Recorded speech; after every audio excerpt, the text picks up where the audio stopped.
உயிர் தெழுந்த இயேசு கிறிஸ்துவின் அன்பான நாமத்தினாலே உங்கள் ஒவ்வொருவரையும் வாழ்த்தி இந்த புதிய நாளிலும் கர்த்தருடைய ஜீவனுள்ள வார்த்தையின் மூலமாய் உங்களை சந்திப்பதிலே நான் கர்த்தருக்குள் மகிழ்ச்சி அடைகின்றேன். யோவான் 15:4 என்னில் நிலைத்திருங்கள், நானும் உங்களில் நிலைத்திருப்பேன். கொடியானது திராட்சை செடியில் நிலைத்திராவிட்டால் அது தானாய் கனி கொடுக்க மாட்டாதது போல நீங்களும் என்னில் நிலைத்திராவிட்டால் கனி கொடுக்க மாட்டீர்கள்.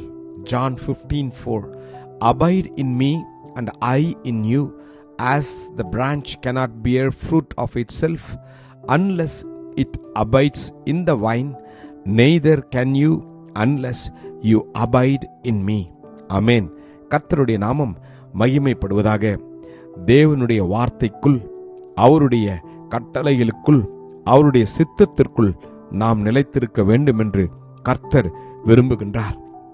நாம் அவருடைய சித்தத்தின்படி வாழ நம்ம அர்ப்பணிக்கின்ற போது அவரும் நம்முடைய வாழ்க்கையில, நம்முடைய இருதயத்தில் அவர் தங்கி நம்மை அவர் வழிநடத்துவார்.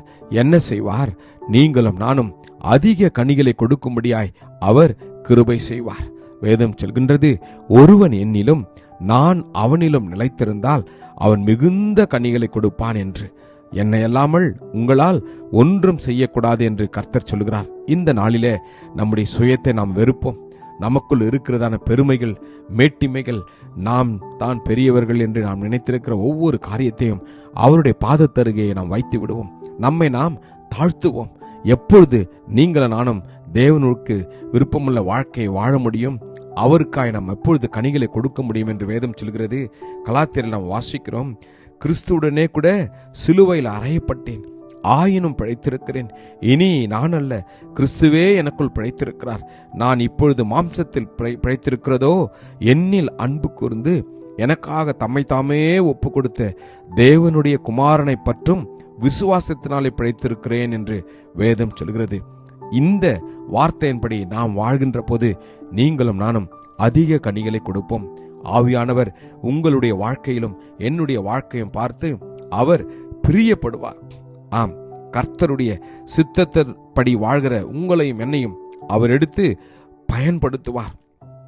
இயேசு கிறிஸ்து சொல்கிறார், நான் என் பிதாவின் கற்பனைகளை கைக்கொண்டு அவருடைய அன்பிலே நிலைத்திருக்கிறது போல நீங்களும் என் கற்பனைகளை கைக்கொண்டிருந்தால் என்னுடைய அன்பிலேயே நிலைத்திருப்பீர்கள் என்று கர்த்தர் சொல்கிறார்.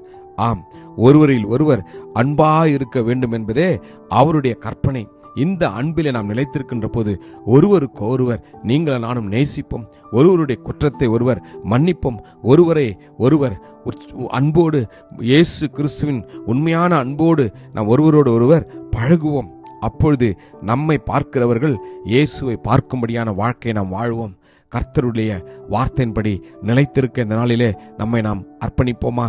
வேதம் சொல்கிறது போல நாம் ஒருவரிடத்தில் ஒருவர் அன்பு கூர்ந்தால் தேவன் நமக்குள் நிலைத்திருக்கிறாராம். ஆமேன். இந்த நாளிலே நம்மையே நாம் சிந்தித்து பார்ப்போம். தேவன் நமக்குள் நிலைத்திருக்கிறாரா என்று யோசித்து பார்ப்போம். நாம் நம்மை நேசிக்கிறது போல பிறனையும் நேசிக்கிறோம் என்று யோசித்து பாருங்கள். எனக்கு பிரியமான தேவஜனமே, நாம் வாழ்கிற ஒரே ஒரு வாழ்க்கையில அனைவரோடும் கூடுமான மட்டும் எல்லோரோடும் சமாதானமாக இருக்க வேண்டும் என்று கர்த்தர் சொல்லுகிறார். இந்த நாளிலே நம்மை நாம் அர்ப்பணிப்போமா? ஆம், தேவன் உங்களுக்கும் எனக்கும் அவர் கிருபை பாராட்டுவார். கர்த்தர் உங்களோடும் என்னோடும் இந்த நாளிலே சொல்கிற இந்த காரியத்தின் பிரகாரமாய் அவருடைய வார்த்தையிலே நாம் நிலைத்திருப்போம். ஆம், உலகமும் அது நிச்சயம் ஒழிந்து போம், தேவனுடைய சித்தத்தின்படி செய்கிறவனோ என்றென்றைக்கும் நிலைத்திருப்பாம் என்று வேதம் சொல்கிறது. முடிவு பரியந்தமும் நிலைத்திருப்பவனே ரட்சிக்கப்படுவானாம். கண்களை மூடி ஜெபிப்போமா? கிருபையும் இரக்கமும் நிறைந்த நல்ல தகப்பனே, இந்த நல்ல நாளுக்காக உமக்கு நன்றி அப்பா. நாங்கள் உம்மில் நிலைத்திருக்க கிருபை தாங்கப்பா. மிகுந்த கனிகளை கொடுக்கவும், உம்மை போல எல்லாரிடத்திலும் நாங்கள் அன்போடு பழகவும் எங்களை அப்பா நீர் இந்த நாளில் உற்சாகப்படுத்தினதற்காக உமக்கு நன்றி. ஒவ்வொருவரும் ரத்த கோட்டைகளை ஒப்பு கொடுத்து நான் ஜெபிக்கிறேன். ஆசீர்வதியும் இயேசு கிறிஸ்துவின் வல்லமையுள்ள நாமத்திலே ஜெபிக்கிறேன், ஜீவனுள்ள நல்ல தகப்பனே. ஆமேன். God bless you. Jesus loves you. Amen.